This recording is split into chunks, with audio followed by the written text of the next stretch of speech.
के परिप्रेक्ष्य में भविष्य का निर्माण, यह विषय शिक्षा के क्षेत्र में एक महत्वपूर्ण विचार को दर्शाता है। यह इस बात पर जोर देता है कि कैसे पारंपरिक शिक्षा के मूल्यों और ज्ञान को समकालीन समय में उपयोग किया जा सकता है और भविष्य के निर्माण में मदद की जा सकती है। हम पारंपरिक शिक्षा के महत्व और इसके समकालीन अनुप्रयोगों पर चर्चा करेंगे।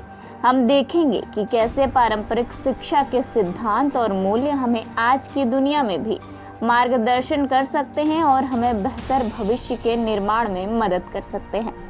अतीत में हमारे पास जो था वह हमारे वर्तमान को आकार देता है। हमारे वर्तमान के निर्णय हमारे भविष्य को निर्धारित करते हैं। इसलिए अतीत को समझना और उससे सीखना महत्वपूर्ण है ताकि हम अपने वर्तमान को बेहतर बना सकें और अपने भविष्य को उज्जवल बना सकें। हमारा वर्तमान हमारे अतीत के अनुभवों और निर्णयों का परिणाम है और हमारे भविष्य की दिशा हमारे वर्तमान के निर्णयों पर निर्भर करती है। इसलिए हमें अपने वर्तमान को सावधानी से जीना चाहिए और अपने भविष्य के लिए योजना बनानी चाहिए। आपको बता दें कि उक्त विचार आज दोपहर 2 बजे संपूर्णानंद संस्कृत विश्वविद्यालय वाराणसी के पाणिनि भवन सभागार में तुलनात्मक धर्म दर्शन विभाग द्वारा आयोजित अंतर्राष्ट्रीय परिचर्चा में अतीत के परिप्रेक्ष्य में भविष्य का निर्माण, पारंपरिक शिक्षा का समकालीन अनुप्रयोग विषय पर कोपान मोनेस्टी, काठमांडू, नेपाल के प्राचार्य गेशे थुप्तीन शेरप ने बतौर मुख्य अतिथि व्यक्त किया। वेलेंटिनो जियाकोमिन, संस्थापक एलिन प्रोजेक्ट ने बतौर मुख्य वक्ता कहा कि पारंपरिक शिक्षा के मूल्यों और सिद्धांतों को समकालीन समय में उपयोग किया जा सकता है। हम पारंपरिक शिक्षा के महत्व से सीखे गए मूल्यों को अपने दैनिक जीवन में लागू कर सकते हैं और बेहतर भविष्य के निर्माण में मदद कर सकते हैं। उदाहरण के लिए पारंपरिक शिक्षा में हमें सिखाया जाता है कि कैसे प्राकृतिक संसाधनों का संरक्षण करना है और पर्यावरण की रक्षा करनी है। हम इस मूल्य को समकालीन समय में लागू कर सकते हैं और पर्यावरण संरक्षण में मदद कर सकते हैं। भारतीय ज्ञान परंपरा और प्राचीन गुरुकुल व्यवस्था के माध्यम से हम वास्तविक शिक्षा की गुणवत्ता को समझ सकते हैं और अपने जीवन को सार्थक बना सकते हैं। भारतीय ज्ञान परंपरा में शिक्षा को एक साधना के रूप में देखा जाता है, जहां गुरु और शिष्य के बीच एक गहरा संबंध होता है। गुरु शिष्य को ज्ञान की दीक्षा देता है और शिष्य गुरु की सेवा करता है।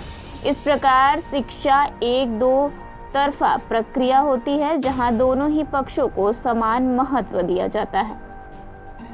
आपको बता दें कि अध्यक्षता करते हुए वेदांत शास्त्र के उद्धट विद्वान प्रोफेसर रामकिशोर त्रिपाठी ने कहा कि अतीत के परिप्रेक्ष्य में भविष्य का निर्माण, यह विषय हमें यह याद दिलाता है कि पारंपरिक शिक्षा के मूल्यों और सिद्धांतों को समकालीन समय में उपयोग किया जा सकता है और बेहतर भविष्य के निर्माण में मदद की जा सकती है। हमें पारंपरिक शिक्षा के महत्व को समझना चाहिए और इसके मूल्यों को अपने दैनिक जीवन में लागू करना चाहिए। भेदभाव को भूलकर हमें समभाव होना चाहिए।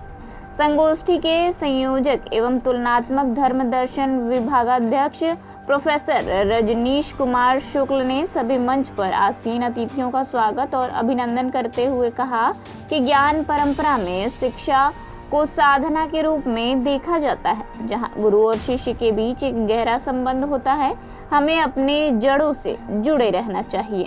रजनीश कुमार शुक्ल, विभागाध्यक्ष, तुलनात्मक धर्म दर्शन विभाग, संपूर्णानंद संस्कृत विश्वविद्यालय। यह एक प्रश्न पूरी दुनिया में आया हुआ है कि भविष्य की सभ्यता का निर्माण सब कुछ जो पुराना है उसको खारिज करके किया जाएगा या पुराने को स्वीकार करते हुए किया जाएगा। अतीत की स्वीकृति और सम्मान पूर्वक वर्तमान में दृढ़ता पूर्वक खड़े होकर के भविष्य का निर्माण हो सकता है। ये एक मान्यता है। तो भारत की जो प्राचीन शैक्षिक परंपरा है, जिसे हम इंडियन नॉलेज सिस्टम के नाम से जानते हैं, भारतीय ज्ञान परंपरा के नाम से जानते हैं, उस ज्ञान परंपरा के आधार पर भविष्य की सभ्यता के निर्माण की शिक्षा कैसे होगी, इसको अभिलक्ष्य करके एक कार्यक्रम है। इस कार्यक्रम में Bharat, Italy, France, Nepal, Tibet, England सहित 8 देशों के प्रतिनिधि हिस्सा ले रहे हैं।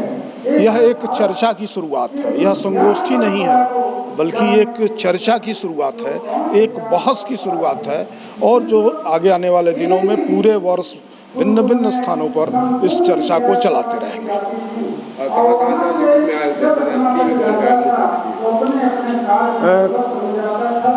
इस कार्यक्रम में मुख्य रूप से इटली, फ्रांस, इंग्लैंड और नेपाल के प्रतिनिधि हिस्सा ले रहे हैं।